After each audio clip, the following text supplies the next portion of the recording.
All right, so yesterday I tried uploading a video on here and it was up for about 4 or 5 minutes and then it was manually claimed and blocked worldwide by Superbam Inc., a company that Joe Rogan works with, which is ironic because the only trouble I ever have when it comes to this kind of stuff is with people that love talking about how important free speech is and how bad censorship is. Like with Tim Dillon, I make one video about that guy, he does a DMCA takedown and gives me a copyright strike, and now one of my videos about Joe Rogan gets taken down, and at least it wasn't a strike. But it's just hilarious because I go so much harder on other people on this channel. Like I make fun of Ethan Klein and Hassan nonstop. I made so many Ethan Klein videos just ripping that guy apart. And he's pro censorship. He thinks people should be banned off social media. He thinks Alex Jones, Andrew Tate, Donald Trump should be banned off Twitter. But he's never given me any problems with this kind of stuff. He's never taken down a video. He's never done any claim or anything. So I'll give him credit for that. Like he can actually handle people making fun of him. Tim Dillon, on the other hand, that guy is the worst at handling that. I make one video and he can't take it. And if you don't remember what happened with that, I made a video talking about it right after it happened. And now I know most of the stuff I said in that video was accurate. So just like with that video, I think I have a pretty good idea of what's going on here with the Joe Rogan video that was blocked the other day. And I'll be honest, I highly doubt it was Joe Rogan himself making the call on this one. I bet he probably doesn't even know about it. I actually think I have a pretty good idea of who did this, which I'll mention here in a second. But I think it was somebody specifically because, I mean, first of all, it was a manual claim. It wasn't an automatic thing. And then I also read some people said that they thought Spotify had something to do with this. Maybe they took it down. But I have no idea why they'd want to do that. I mean, this video doesn't even make Joe look bad compared to most other videos about him on YouTube. And I don't think I've ever heard of Spotify taking down a video of Joe's. Like even the podcast, the JRE podcast that removed from Spotify, I'm pretty sure Joe's the one that chose to have those removed. And then I also got some comments like this where they're saying Joe took down the video because he's trying to crack down on clips channels,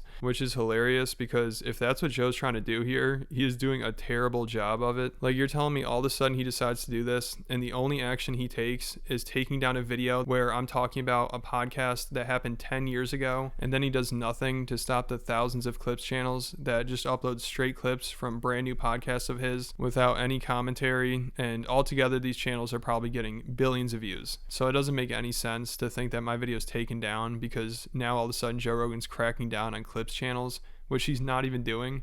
I mean, maybe I should just upload straight clips. It seems like that works out better. It sounds like if you add commentary, then it gets taken down. It's like the reverse. So also on that community post I made, I also got people saying, like, you really think Joe Rogan is taking down your video?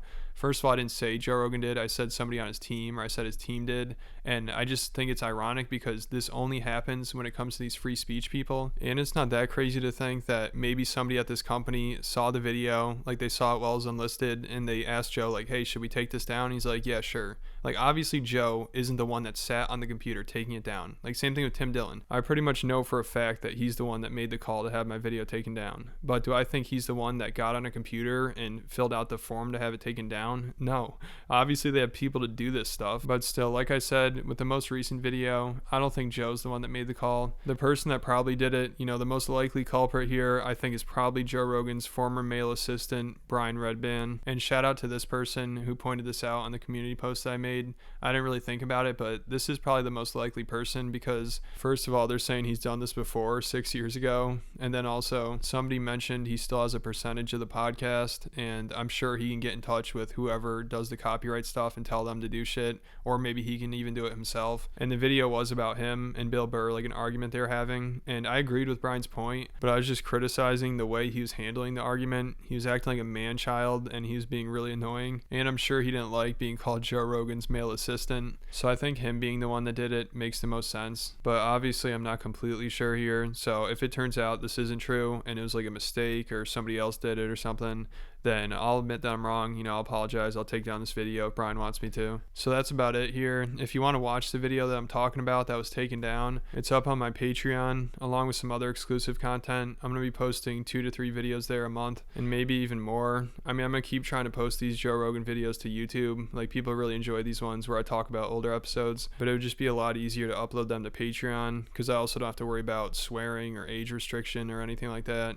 And I'm also thinking about maybe starting a Rumble account. I'm looking into that. So that's about it here. And I just hit 40K. So thanks for everyone who subscribed. Thanks for everybody for supporting the channel.